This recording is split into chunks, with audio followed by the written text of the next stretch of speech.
Ever wondered why your photos don't look as good as the scene you were taking a picture of? What went wrong? What can you do? What's the problem? Well, the answer isn't a shiny new camera, it's not a big fancy lens, and it's not an expensive trip somewhere hot and swanky. No, this problem could simply be fixed by a few simple editing adjustments that can make a huge difference to any photo. These tips will make your photos look better, they'll make your photos pop, and they'll hopefully give you what you are trying to capture and recreate. That's the most important point of this. We take photographs of things for a reason, don't we, dear listener? Yes, we do. These things will make the best of what you've captured. Yes, today, dear listener, we're diving deep into 7 steps that will take your flat photos and make them look great. You'll learn how to quickly get the most out of your images without spending a fortune on gear, travel or software, or by spending a ton of time on editing, because we don't want to do that. No, we don't. These are simple but effective tips, simple adjustments to your workflow, which will help you create better photos. And if you're struggling with your editing workflow, this will get you going. So it's all good stuff. Well, I would say that, wouldn't I? But before I go any further, I do need to say this. The aim is always to start with a great photo, a great image capture. If a photo's rubbish, no amount of editing will turn it into a great photo. So this is not about making rubbish photos look great. If a photo's rubbish, get rid of it, delete it, you don't need it. No, I'm talking here about taking the best photo you can capture to the next level. These are easy enough adjustments to make that will give you massive returns in the quality of your work. And these tips are the things that any serious photographer does, in their own unique way, of course. I'm not saying everybody does what I do, but this is pretty much what I do. Spoiler alert for the end. And this is what I do. I only edit to enhance what's already there, what I've captured. I want to make what I've photographed look the best I can. Now, you might not agree with this, and that's fine, but this is all I do. Yes, this is a subject for much debate, not one I'm going to get into. And that debate is this: how much editing is okay or not okay? Like I say, not one for me, not one for a future episode. I know what I do, and I'm happy with that. Right, hello, welcome to episode 219, blimey, of the Photography Explained podcast. And this episode is titled, Why Your Photos Look Flat and How to Fix Them. A very good morning, good afternoon, or good evening to you, wherever you are in the world. I'm your host, Rick. Hi. And in each episode, I try to explain one photographic thing to you in plain English, in less than 27 minutes-ish, without the irrelevant details. Yes, really. I'm a professionally qualified photographer based in England with a lifetime of photographic experience, which I share with you in my splendid podcast. How utterly splendid. Okay, let's get into this. 7 editing tips that will make your photos pop.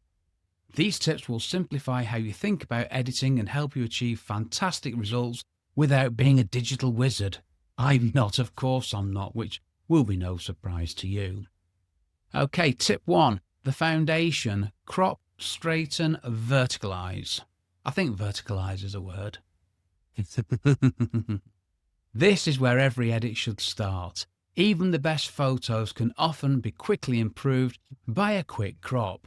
You're not just making the image smaller, you're refining the composition.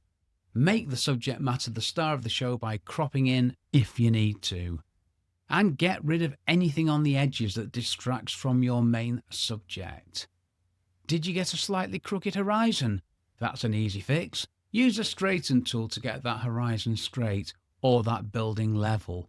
This is very important. No one wants a sloping horizon, do they? Of course not. And once you got things level, fix the verticals so everything is as it should be. This simple act of tidying up the frame and technical correction of horizontals and verticals, just these things on their own can have a big impact and give your photo a clean, professional, high quality look and feel. And that's what we're after, isn't it, dear listener? And just going back there, Do the horizontals first and then the verticals. So get everything level before you look at the verticals, because if you do it the other way around, you might get yourself into a bit of a pickle. Oh, pickle comes up later. Tip 2, true colours, correcting white balance. White balance is a fundamental starting point of every colour photo. White balance tells your camera what white should look like, or what it thinks a correct white does look like. And this can change all the other colours in the image. Now, use auto white balance and you're expecting your camera to figure all this out for you. Who'd do that, eh? I would, don't worry. Mixed lighting, or a scene with a massively dominant single colour, can give you an incorrect white balance. Shoot in RAW though, and you can change this later, which is nice.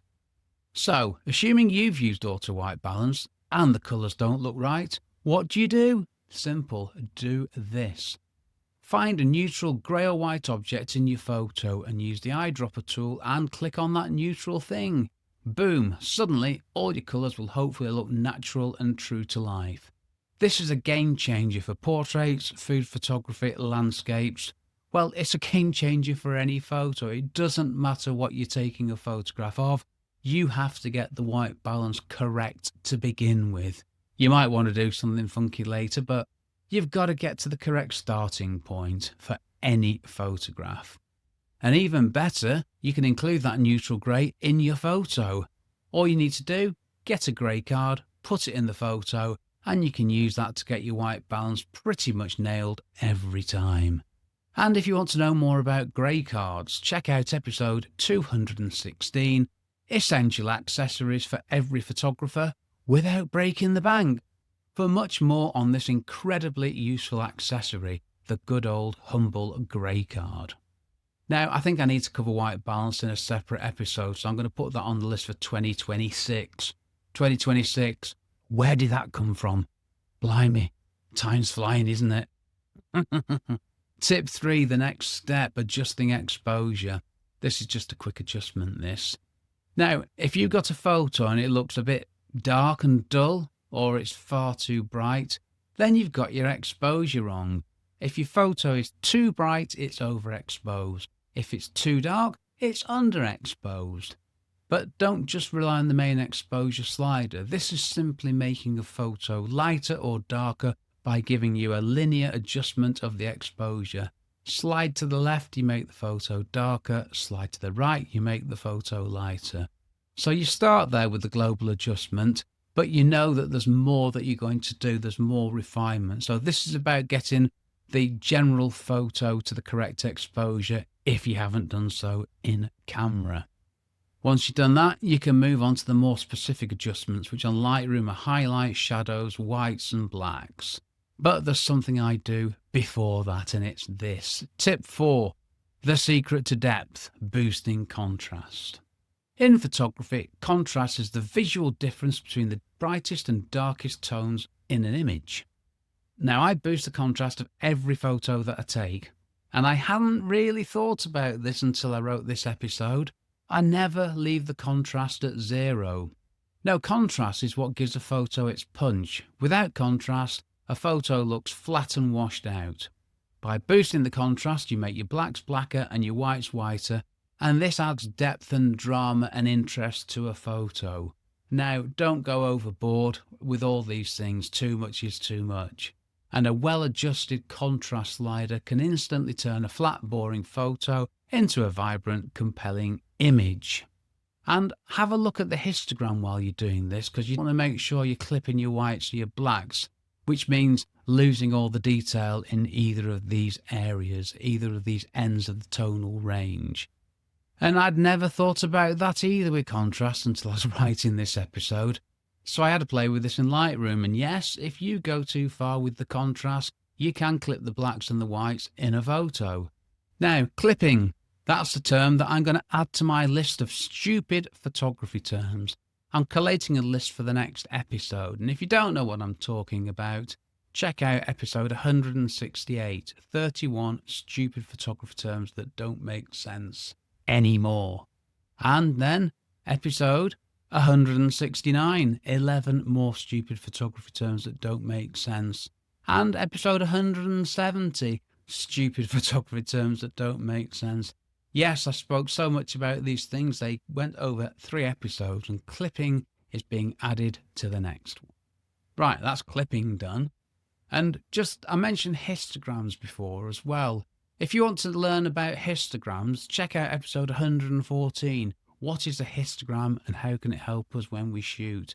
And you can learn more about this simple chart that helps us to transform our photos. And you can also listen to episode 164, which, not going to lie to you, I completely forgot about it. And that is titled Understanding Histograms in Photography. Right, move on, Rick. Tip 5, adding dimension, highlights and shadows, and a little bit more. So when you set your exposure and your contrast, it's time to refine the image using the highlights and shadows sliders. By reducing the highlights, you can bring back detail in bright areas like a bright sky or a white wedding dress. And by lifting the shadows, you can reveal hidden details in the darker parts of an image, like, say, the textures in a dark suit or the leaves on a tree. This is a fantastic way to add more dimension to your images. And for an architectural photo, this is about getting the detail back. I'll pull the highlights down to bring back the clouds in a bright sky, and I'll lift the shadows to reveal the beautiful textures in brick or stone that might be in shadow.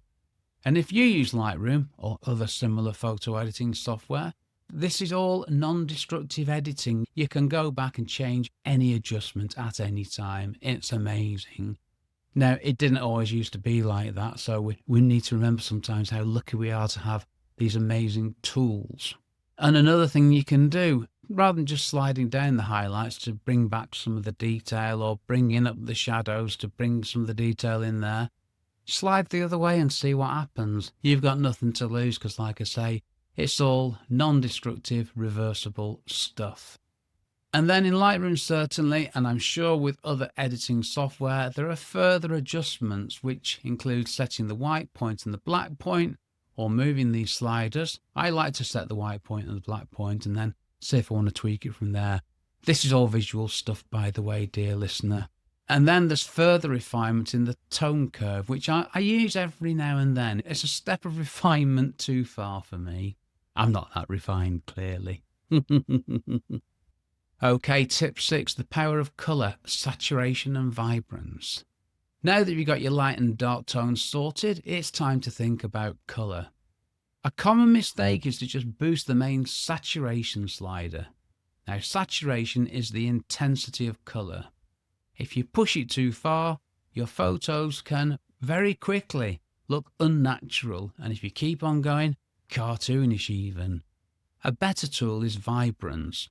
Vibrance selectively boosts the less saturated colours in your image, leaving the already vibrant ones alone. And this gives you a much more natural looking result, making colours pop without looking over the top. A small boost in vibrance can bring a photo to life. Boost saturation and you can make the skin look odd. Vibrance doesn't do this. And there's a further level of refinement in Lightroom. I touched on it earlier. Using the colour mixer, you can boost the saturation and luminance of individual colours within an image. This is such an important tool to me. It's so good it deserves an episode all of its own, and yes, I've added that to my list. And this is where I boost saturation of specific colours.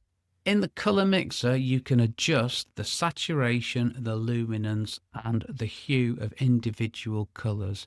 You select one of those 3 tabs, and then all you do is click on the colour you want to change and slide up or down, or to left or right. I can't remember now. I've got Lightroom open.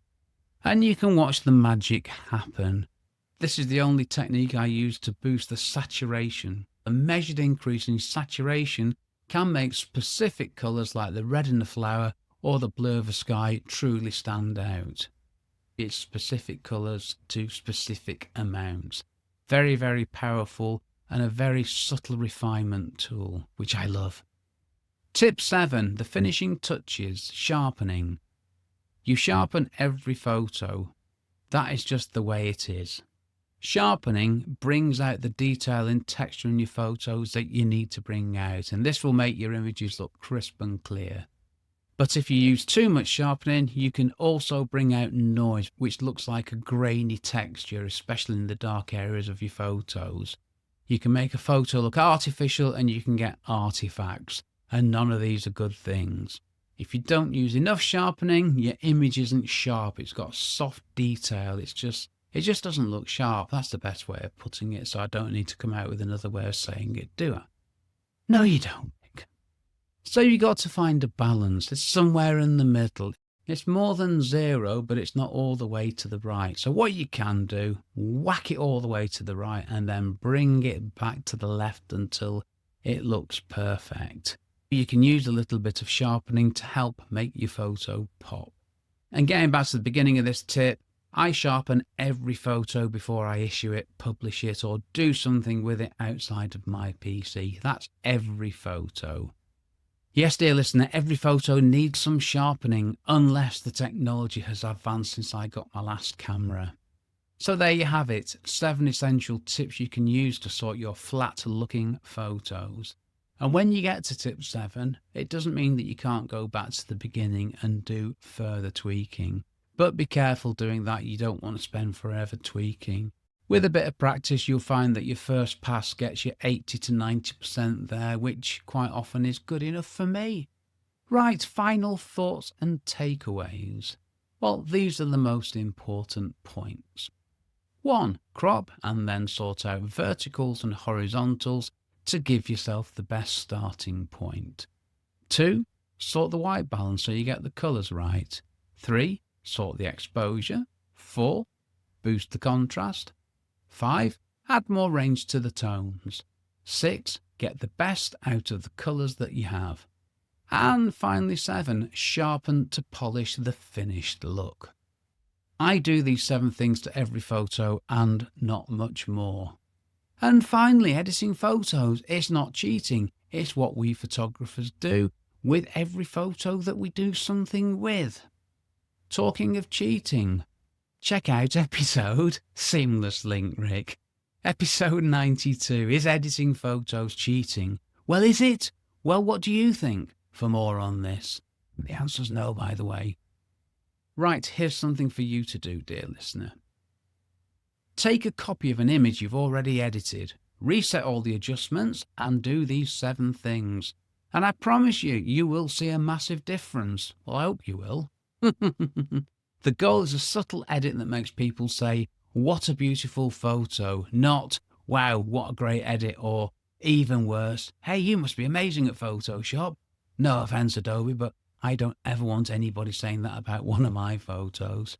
So have a go, try the 7 things, and please, dear listener, let me know how you get on. What if I use a phone to take my photos? The cameras on modern phones are fantastic, but they often struggle in certain lighting conditions. Adjusting the exposure and contrast is a great way to improve your phone photos. And there are dozens of free and powerful editing apps available for your phone. The principles are the same whether you're using a phone or a big camera. At the end of the day, we're adjusting a photo, which is a digital interpretation of light. That's all it is. Okay, what do I do? As well as what I've already told you, here's a couple of other bits. I compose so I don't need to crop. And I didn't know I was doing this until it was pointed out to me when I was having my first portfolio critique. A scary occasion that was, but a successful one. But I will still see if a crop's going to improve things, but I'd say 95% of the time a crop is not required for my photos, which is nice. I've eliminated a step in the processing by taking the photo in a certain considered way. And I shoot in RAW so all my photos look flat before I edit them, and this is meant to be the case with RAW, much less so with JPEG, which is a format where images are edited at the point of image capture in the camera. So RAW photos are meant to look dull and flat until you do something with them. JPEG photos look a lot better. But with a RAW photo, there's more data for you to work with. I should have done an episode on RAW photos. Oh, I did. I just can't remember the number. Shall I have a look? To find out more about the difference between RAW and JPEG photos, check out episode 194. What is the difference between RAW and JPEG photos? Good title, Rick. And I also use a grey card, which I mentioned earlier. I don't need to plug that episode again. And I include this in every interior photo I take. See, when I'm shooting indoors, I need to get the colours absolutely right, and they will vary from room to room with the internal lighting. So this is what I do. I include the grey card in the first photo that I take, and I can use that white balance for all the other photos taken with similar lighting. So if I photograph in a lounge, then a dining room, then a kitchen, I'll do the white balance in the lounge and I can use that in the dining room, but in the kitchen I've probably got different lights, so I'll take another photo in the kitchen when the lights changed. And that's how it works, and 99 times out of 100, that's white balance done.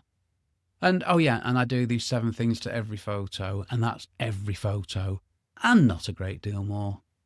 Right, one more thing. A good edit should never be obvious. The best post-processing is the kind you don't even notice. And another thing, the best photo to edit is a well-shot photo. Editing can't save a rubbish photo, so remember to still get your basics right in camera and get the best composition and the best technical image capture that you can every time. If you take a rubbish photo, editing will not make it a good photo. It will still be a rubbish photo. Okay? Forgive me for repeating myself there, but it's a very important point. Get the photo right when you take it. Don't try and make it right after. Right, some thoughts from the last episode. Well, it was a bit of a disaster, really. It wasn't in the end, but getting there was a disaster. See, this episode should have been the last episode. So what happened? Well, I tried getting ahead of myself and I wrote 4 episodes with the plan of recording them all in one go, then editing them all and having December off. But it didn't go well. I had all sorts of technical issues on the morning set aside for my mass recording session. Episode 218 was unusable, and I found myself away on business with only episode 219 to edit, but with episode 218 due out next. So I had to do a quick switcheroo, and here we are now, all good and back to normal. Next episode, episode 220. The photographer's eye. See a great photo before you take it. And yes, I will talk about a book that I bought quite a few years ago, but still have with the very same title. And that's a complete coincidence, by the way. Get in touch and subscribe if you've enjoyed this episode, and I really hope you have. Be sure to subscribe so you don't miss any future ones. And for anything else, check out my website, rickmcavoyphotography.com, where you can find out how to ask a question, get a weekly email from me, get in touch, or find out more about my splendid podcast. And you can text me directly from the podcast feed. And I've got a YouTube channel too. Just type Rick McEvoy into YouTube and you'll find me in there somewhere talking away. And finally, I promise, check out my courses page where you'll find my splendid How to Become a Real Estate Photographer course. Okay, this episode was brought to you by a cheese and pickle sandwich with a bit of ham in it. Yes, ham. Ham and cheese and pickle and mayo. That's outrageous, isn't it? I did wonder as I was eating it, thinking, I wish it was just cheese. And a Coke Zero, which I had consumed before settling into my homemade acoustically cushioned recording emporium. I've been Rick McEvoy. Thanks again very much for listening to my small but perfectly formed podcast, it says here, and for giving me 27-ish minutes of your valuable time. Now I reckon this episode will be about 23 minutes long after editing out the mistakes and bad stuff. Thanks for listening. Take care. Stay safe. Cheers from me, Rick.